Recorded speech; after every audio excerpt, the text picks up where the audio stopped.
नमस्कार मित्रांनो, मी अनुराग सरकार. मागच्या भागामध्ये आपण कोल्हापूरची सुप्रसिद्ध देवस्थान आणि तिथल्या शुद्ध शाकाहारी जेवणाचा स्वाद घेतला होता.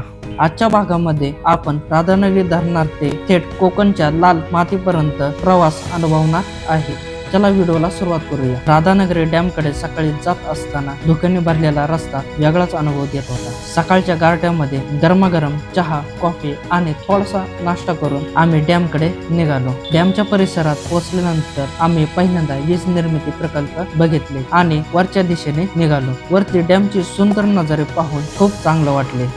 तिथले निसर्ग, पाणी आणि पाण्याला स्पर्श करणारे ही धुके पाहून मन हलकं झालं. डॅम पाहून झाल्यानंतर आम्ही निघालो तारकर्ली बीच कडे. जात असताना मुंडे घाटाची सुंदर नजारे आमचे मन तृप्त करत होते. घाटामधून जात असताना फोटोशूट साठी सुंदर जागा दिसते. तुम्हाला पण या ठिकाणी जायचे असेल तर डिस्क्रिप्शन मध्ये लोकेशन डिटेल दिले आहे, तुम्ही चेक करू शकता. तिथे फोटोशूट झाल्यानंतर आम्ही वेळ वाया न घालता कोकणच्या दिशेने निघालो. शेवट पोहोचलो आम्ही तारकर्ली बीच कडे. रिसॉर्ट मध्ये बॅग ठेवले, कपडे चेंज केले आणि थेट निघालो समुद्राकडे. समुद्रामध्ये खूप मजा मस्ती केली. त्यानंतर आम्ही रूम मध्ये फ्रेश होऊन जेवण करण्यासाठी कोकणी स्पेशल असणारे सुरमई थाळी त्याबरोबर प्रॉन्स फ्राय आम्ही खाल्ले. जेवण झाल्यानंतर आम्ही आरामासाठी रूम मध्ये गेलो. आराम करून झाल्यानंतर संध्याकाळी सनसेटचा आनंद घेण्यासाठी बीच कडे निघालो. संध्याकाळचा सुंदर नजारे पाहून मन हलकं झालं. थोडा अंधार झाल्यानंतर आम्ही मच्छी मार्केट बघण्यासाठी निघालो. तेथील असणारे अनेक प्रकारचे समुद्र मासे आम्ही पाहिले. मासे पाहिल्यानंतर आम्ही चायनीज घेऊन खाण्यासाठी समुद्र किनारे आम्ही जेवणासाठी बसलो. जेवण करताना हा अनुभव वेगळाच होता. समुद्राचा आवाज आणि अंगाला लागणारा तो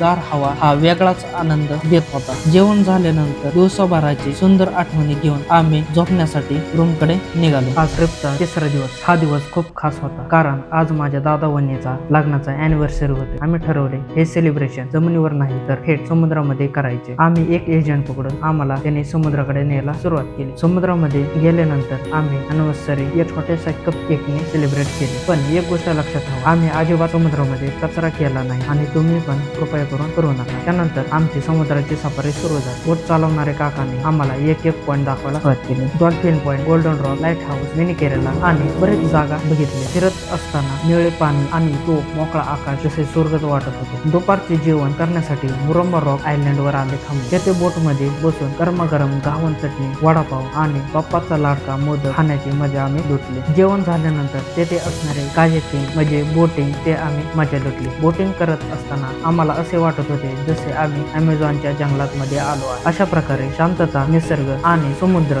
हे आमची ट्रिप गोड आठवणीने समाप्त झाली.